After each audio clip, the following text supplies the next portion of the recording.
Hello, this is Ben Television News Roundup, a compilation of major stories in the week ending. I am Tunde Alabi and thank you for staying with us. The strong showing in the UK economy has been having some other negative effects on other sectors. The housing market in the UK, especially in London areas, has become increasingly hyperactive, with housing prices increasing year on year by about 9.5%. Ben Television's Holly Christian Brooks examined in this report the impact of rising housing prices on the population. Living in London is often considered to be a very expensive affair. With the average property price 16 times that of the average London wage, many have asked to put a stop to the rising housing prices in London for fear that it may plunge the UK economy into another recession. But why are prices rising so rapidly, and what is the solution? We took to the streets to ask people their opinion on the matter. Do you think housing prices in London are too high? Definitely. Why do you think they are so high? Well, it's London and it's the capital city, so they're going to be higher up here. Yeah. I don't think it's too bad in some areas, but it's definitely getting higher. We looked last year and it's just like at least £300 more for what you got last year. This year it's just ridiculous. Yeah, they just keep going up and up each year. So To buy a house for the first time, you have to have a minimum of £60,000 to put a deposit down. What do you think the government could do, or anyone could do really, to help people who want to buy their first house in the city? definitely lower that price for a start. I think they could set up schemes for like new families, so like to help them out every time they buy a new family house. I don't know, maybe make it a bit cheaper for families, or I don't know, because there's so many different people living in London, like people on their own, students, families, like just businessmen. It's too different just to aim at one age group, I think. But there's definitely something that can be done to make it a bit more reasonable. I think it's very hard for like young people to get onto the property ladder and find their own homes. It's really expensive. So what do you think could be done then to make it easier for people to buy a house for the first time? Probably more help from the government. Yeah. Yeah? Do you think that there should be like funding schemes, or do you think that wages should be increased to cover the cost of housing? Or? Well, both would be nice, but yeah, it's like the cost of living is going up and no one's wages are increasing, so that's probably what makes it a lot harder as well. Do you think it's difficult for young people to get onto the property ladder and buy their own house? Definitely, 100%. I'm even trying to like save, but it's really hard knowing the mortgages, the price of mortgages and everything else like that. Yeah. So what do you think the solution is? How can we make housing more affordable in London? The government made a scheme, didn't they? So I believe that especially for younger people, they should like introduce some other scheme that would actually give them extra help in supporting them and giving them, that motivation that they can save and they can actually get on that property ladder. The average property price is 16 times the average London wage. Do you think wages could be increased to help cover the cost of houses, or do you think the answer lies in lowering housing prices? I think both wages and housing needs to change. So housing needs to come lower and wages still needs to get higher, because it's still not enough to live on in London at all. Yeah, I think if the cost of living lowered, it'd like kind of balance everything else out a little bit more as well. Yeah. And as students, how do you find living in London? I love living in London. It's the capital city, but yeah, the money is a problem. Money is definitely a worry for most students, especially. Yeah. Obviously, it's more expensive, but there's more things to do as well. There's so much free things to do, so it's not too bad for a student. To be fair, yeah. I think London's a pretty good place to go at university. Definitely. Oh yeah, definitely. I'd recommend it to anyone. I'm a first-time buyer, and I had to put 21,000 down.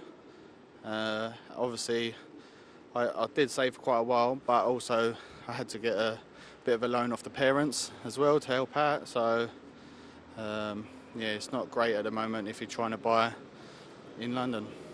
What do you think the solution is to help first-time buyers get on the property ladder? I understand that obviously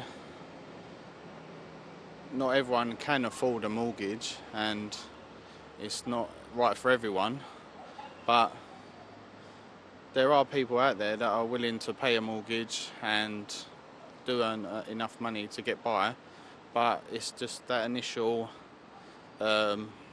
deposit that you need to find, it's not achievable in quite a lot of people. So low income, medium income, and even if you're on a medium to high income, it's still to get that initial deposit to live where you've been brought up and where you have family. It's not really achievable. It is, actually it is. It's really high. Why do you think it's so high?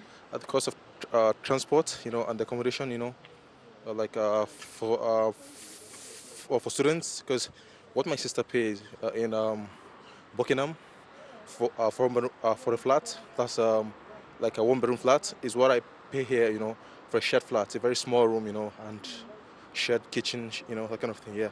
So it's really high. So are you looking to buy a property and get out of the renting system? As a student, not yet, yeah. But you will be in the future, presumably? Yeah, of course, yeah.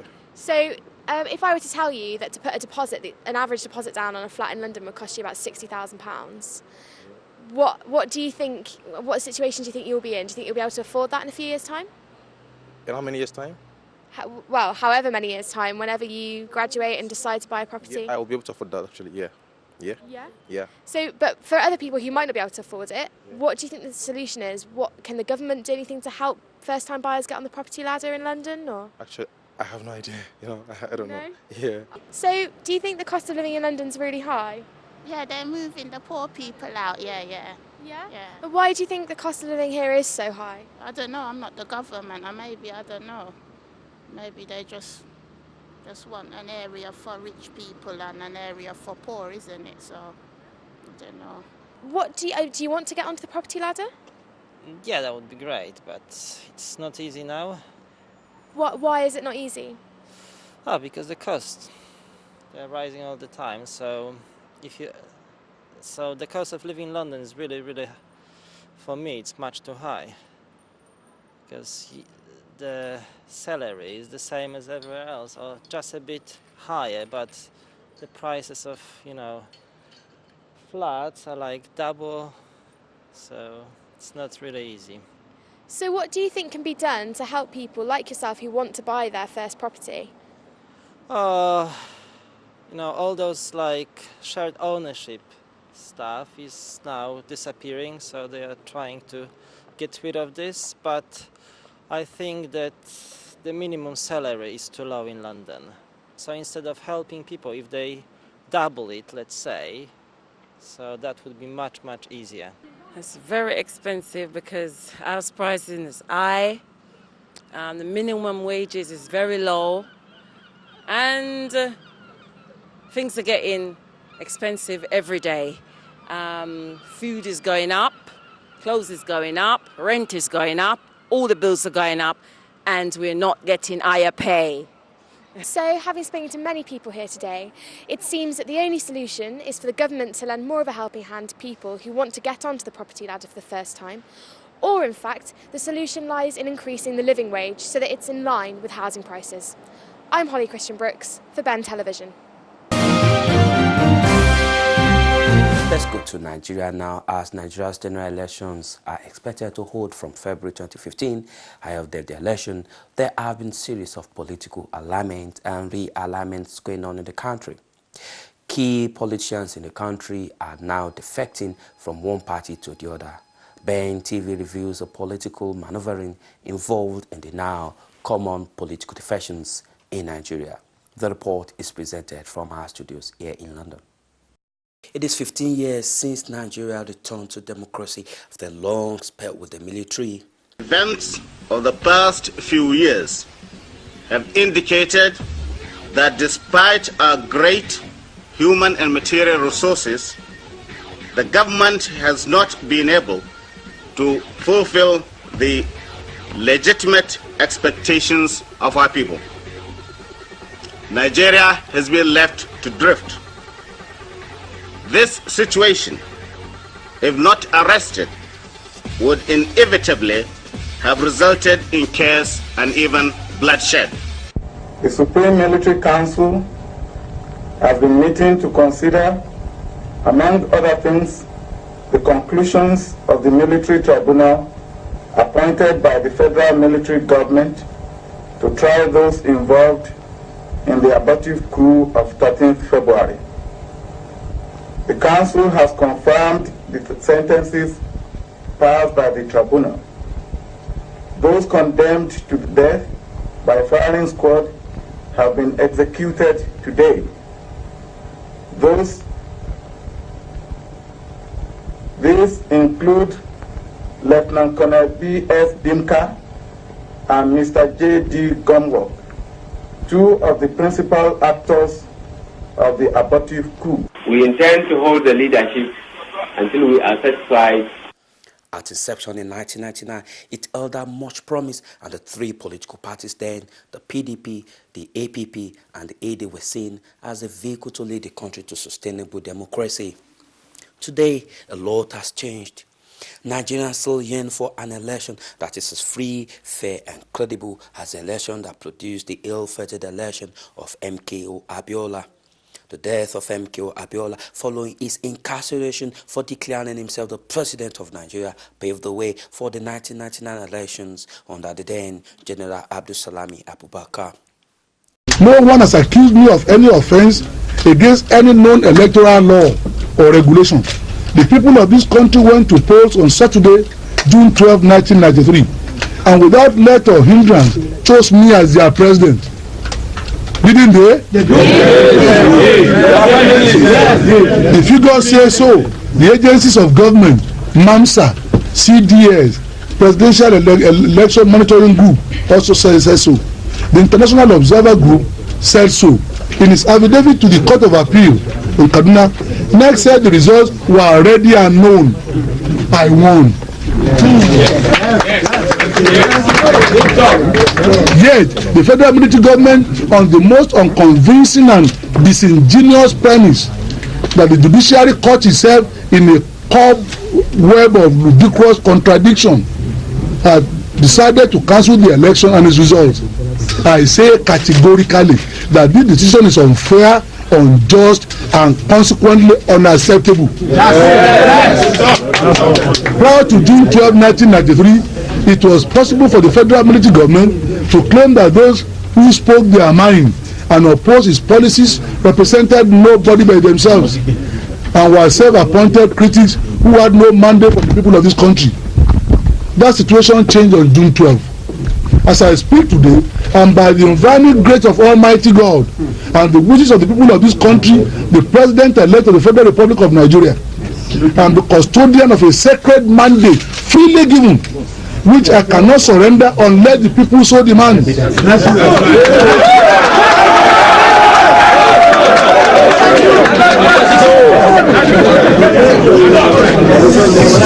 And it is by virtue of this mandate that I say that the decision of the federal military government to cancel the election of June 12 is invidious, unpatriotic, and capable of causing undue and unnecessary confusion in the country, and therefore repugnant to every right-thinking Nigerian. I therefore call on all our people who have yearned and worked for a speedy return of our beloved country to civilian democracy to reject any act by anybody which takes away their inalienable and fundamental human right to decide who governs them. No other institution or group can confer legitimacy of the presidency except through a free and fair election throughout Nigeria based on universal adult suffrage, such as the one in which I was elected president. I also call on the international community and all democratic forces to stand by the Nigerian people in our just struggle for democracy, freedom, and justice in our fatherland. They are already in total support of democracy in this country. From now on, the struggle in Nigeria is between the people and a small clique in the military determined to cling to power at all costs. We are fully convinced that a majority of the armed forces are law-abiding and wish for Nigeria to become a democratic nation. We have a record of all the votes in all the military cantonments in Nigeria. They all came out overwhelmingly to vote, themselves and their family, and they voted overwhelmingly for me, the President of the Federal Republic of Nigeria. It is inconceivable that a few people in government should claim to know so much better about politics and government in our country than the 14 million Nigerians who actually went to the polls on June 12. It is gratuitous insult to suppose that any government, no matter how impressed it is by its own knowledge and wisdom, should, against the people's will, continue to make laws and regulations whose only permanent characteristic is inconsistency. This country is tired of their inconsistency. The people of Nigeria have spoken. Unfortunately, apparently, what the people said was not what they wanted to hear. It was tough luck for them. It is the people's voice that will be heard and will be heard and will be heard again. They have loudly and firmly proclaimed their preference for democracy. They have chosen me as their president for the next 4 years. They have determined that August 27, 1993 shall be the terminal date of military dictatorship in Nigeria. On that date, the people of Nigeria, through their democratic decision of June 12, 1993, expect to assume the reins of government. I fully intend to keep that date with history. Since the beginning of the new political dispensation in 1999, there has been little to differentiate one political party from the other. It is a clear departure from what obtained in the First Republic, when the major political parties of the era, Action Group, Northern People's Congress, National Council of Nigerian Citizens, and the Northern Element Progressive Union, had clear-cut ideological positions about their parties and what they stand for. These ideologies they pursued vigorously both at the party level and at the level of governance. One of the major causes of the split in the AG was ideology. While Chief Obafemi Awolowo adopted democratic socialism, the Akintola faction was opposed to it. Zik and the NCNC opted for pragmatic socialism, while the NPC was conservative.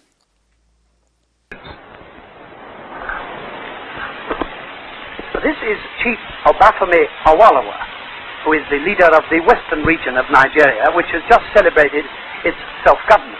Not complete independence, but self-government within the Federation of Nigeria. Now, Chief Awolowo's title here is Premier, to distinguish him from the Federal Prime Minister. Can you tell us how much self-government you now have in western Nigeria? As you know, ours is a federal constitution. Under the constitution, certain matters like defense, foreign affairs, ports and railways are exclusive federal subjects. All other matters which are not declared exclusive federal subjects are residual subjects over which the regions have authority. In regard to those subjects, we are completely self-governing now. Are you in western Nigeria content to remain part of a greater Nigeria, or do you hope one day for complete independence? Indeed, we are content to remain part of the Federation of Nigeria. We have no intention at all of severing connection with this great country. Do you think that Nigerians are beginning to think of themselves now as one nation? Indeed, they have begun to think of themselves as citizens of this great country. And all enlightened Nigerians are determined to ensure that Nigeria remains united. But not all Nigerians are enlightened. Not all Nigerians are enlightened, but the majority, quite a good number, are enlightened, and the majority are politically conscious to realize the advantages that accrue from Nigeria remaining as a single nation. The 5 prominent political parties in the Second Republic also had some ideological posturing which reflected in the content and character of the parties.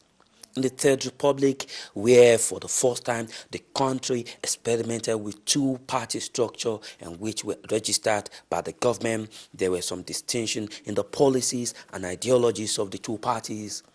The Social Democratic Party, SDP, and the National Republican Convention, NRC.